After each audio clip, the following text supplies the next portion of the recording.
Could I have that cup of coffee right there? Yeah, thanks.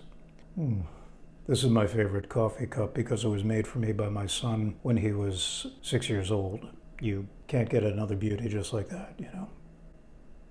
Hi, I'm Damon DeMarco for CreateX3.com. Thank you for coming. Before we do anything, please hit subscribe in the little box, which is somewhere on your screens. Today we are going to be changing the platen and feed rollers on my 1950 Smith-Corona Skyriter. I'm a writer and I do a lot of my writing on vintage manual typewriters. A little while back, when I went to work on my Skyriter, I noticed that something was wrong. Take a look.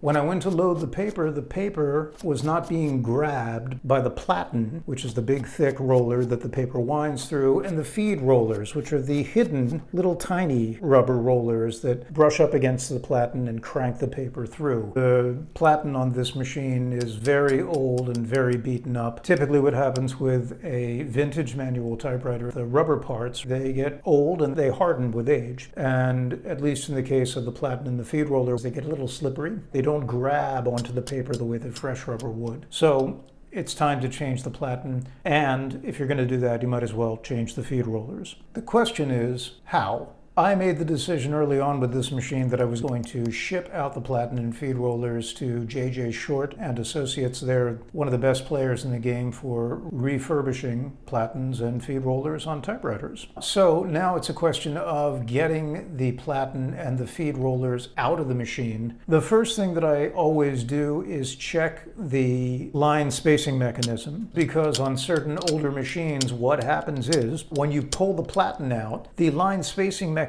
can fall apart. It's put in there in a certain way that the moment you remove the platen, it's going to fall apart. So I wanted to investigate what the line spacing mechanism looked like on this machine. Take a look. Pretty simple stuff. When you lever the carriage return, that levers a little action which grabs onto the sprocket and pulls it up either one space or two spaces, depending on where you've set the line spacer switch. So now all we really have to do is take the platen off. And the first thing we do is we identify on both sides of the platen knob screws. And using the tiniest screwdriver that you possibly can and exerting pressure downward and twisting at about 80%, 20%, get those screws out of there. Be careful, those screws are very tiny. If you're working off-site or even on-site, put down some sort of carpeting or cloth underneath where you are so that as these really, really tiny screws fall out, they'll fall onto something that will catch them and you won't go looking all over your floor like, where did I put the thing? When you get that right platen knob unscrewed, pull it off. Same thing for the left carriage screw. Pull it off. Now, by pushing through on the platen spindle to the left and levering up to the right, you can just pop that platen right out. You can see that one side, the left-hand side, the sprocket side of the platen has indeed the sprocket that we saw before. The other side of the platen is just a spot where you can put in the platen knob. But remember, we're also here to take out the feed rollers. Now take a look right here. You can see the feed rollers underneath the platen. There are two of them on this machine, two long ones.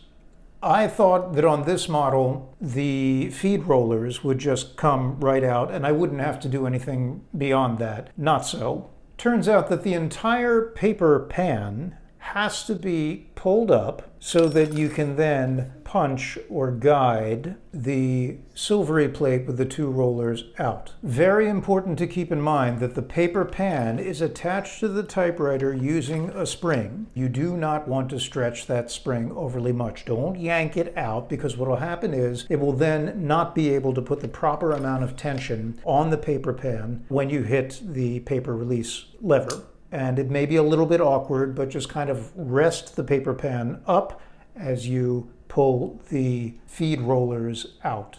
The feed roller pan rests inside the brown paper pan using just one little guide post that goes into a hole. And so what you do is you reach through and you just punch that up a little bit and the whole thing will flop out. While you're in your typewriter at this point, if you notice any dirt or debris, dust, accumulations, etc., this is a perfect opportunity to take a cotton swab, use some denatured alcohol, go in there and just clean it out as best you can. The feed rollers inside the feed roller pan are set in there with these little clips, and there was no way that I could get them out of there. I tried wiggling them. I thought they would just kind of pop right out. Not so. They do require a little bit of forming of the part, that is, bending it. Not much. I'm a big fan of not forming or bending anything unless you absolutely have to, especially on an older machine where the metal fatigue, the part might snap because it's, in this case, 72 years old. So it's going to require a little wiggling, but don't overdo it. And when you go back to put that part into place, it'll be even that much less to put it back into place.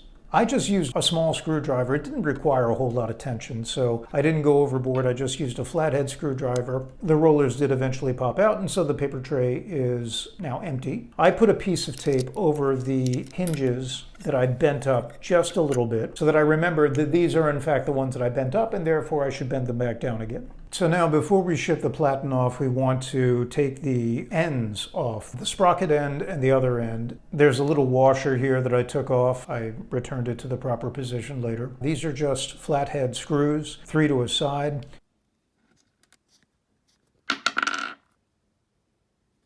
Now we do the other side.